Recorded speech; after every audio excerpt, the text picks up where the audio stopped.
Welcome, thanks for joining us. Today we're going to be reading a fun story about a little curious girl named Laurel and her neighbor, Honey. And Honey has this gorgeous garden in her backyard where she grows sunflowers and fruits and vegetables, and sometimes Laurel helps. Have you ever planted anything in the garden before? Take any seeds and plant it in the earth? Well, it's pretty fun. And Laurel will show you just how fun it can be for you to plant some seeds. Along with this story, we have a fun project coming up in August where you can pick up a kit and be able to create some of your very own sunflowers that you can plant in your own gardens. Well, without further ado, why don't we start to read The Forever Garden by Laurel Snyder.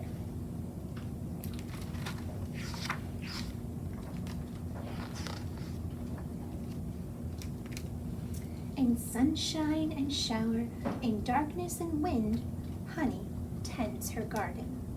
Honey's knees are always muddy. Sometimes, when it's cold outside, she tucks her garden in. Shh. When the lettuces are small and new, Honey thins them. Her scissors say snick, snick, and the peas climb up. Honey pulls her beets from the ground and with a shout that scares the chickens. Ha-ha! Honey sings to the kale. She says it sings back, but I can't hear it. Not even when I listen close. I hang on the fence in the mornings. Honey feeds me tiny carrots washed under the pump. Yellow tomatoes the size of marbles. They taste like sunshine. When it rains, I watch from the window, but not Honey, she's out there. Sometimes Mom sends me to Honey for an egg to bake with. Honey's eggs are pink and green, smooth and speckled. The chickens get mad. They scatter. Cluck, cluck, cluck. Presto, says Honey, as she slips an egg into my hand, and the egg is still warm. Each Friday night, I ask Honey to dinner. She brings bouquets of funny things: squash blossoms, rosemary, raspberries with prickled branches. Nothing matches, but everything fits, and the table smells like a meadow. Isn't that beautiful? Look at her creativity. On nice nights, Honey eats out in her garden. Beans and salad, a jug of water from the pump, tinkling cold. When the fireflies come out, I go over for dessert. Honey always has cookies. And I have 2 or 3. But one day, there's a sign in Honey's yard. Oh no, what does it say? Oh, it has angry letters shout, "For sale." Oh, is Honey gonna move? I go up to Honey. What's up, I ask. Honey peers at the sky. Rain, maybe. No, I mean, are you moving? Honey stares at the garden. Yes, it's my mother. She's sick, she said. She needs me. Oh, I say, I'm sorry. Me too, says Honey. I kneel down, and my knees get muddy, just like Honey's. The next day, I lie under the sunflowers and watch Honey plant strawberries. The chicken stows, a bee buzzes. You know, there might be wasps where you're moving to, I warn her, or tornadoes. Honey turns to me and smiles. I'll miss you too, she says. I touch a strawberry leaf, dark and glossy. It trembles. We walk to the porch for a cool glass of water. When will the berries be ready, I ask. Next summer, says Honey. But then you won't be here to eat them.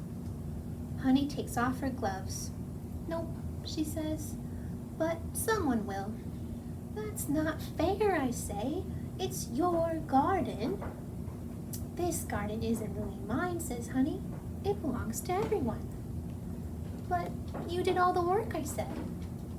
Honey shakes her head. I didn't plant the grapes. I only ate them. Then who did? Honey shrugs. No way to know, but that's just fine.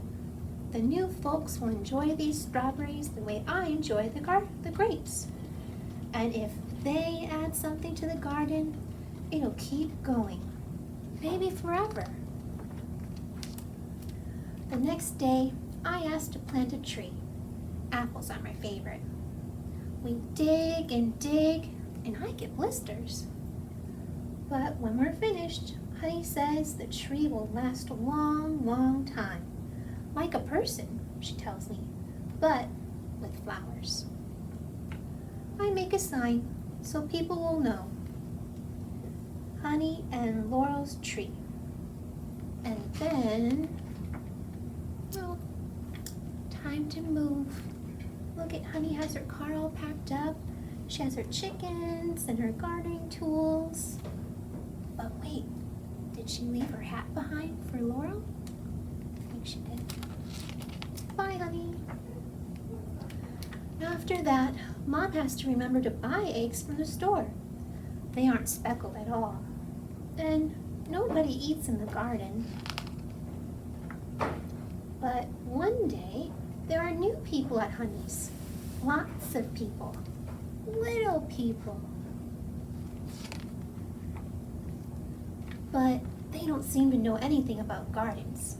So I help. Each day I slip over the fence to check on things. I weed the rows. I say hi to my tree. Sometimes I sing to the kale. And you know what?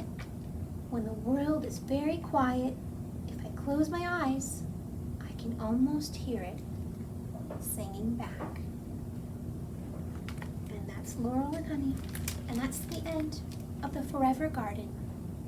I hope you liked that one. Wasn't it really fun to learn of all the plants that Laurel and Honey grows? And how Honey was having her garden keep growing with all the different plants, even the strawberries that she would never have, but the new family enjoyed.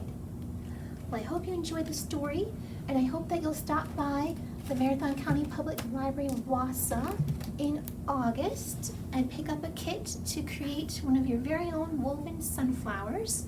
There'll be some directions in your kit, but just to go over, we'll be using a paper plate and some numbered bunches of yarn, and then at the end, we'll use a straw to make your stem, and maybe you'll be able to plant it in a garden of your very own.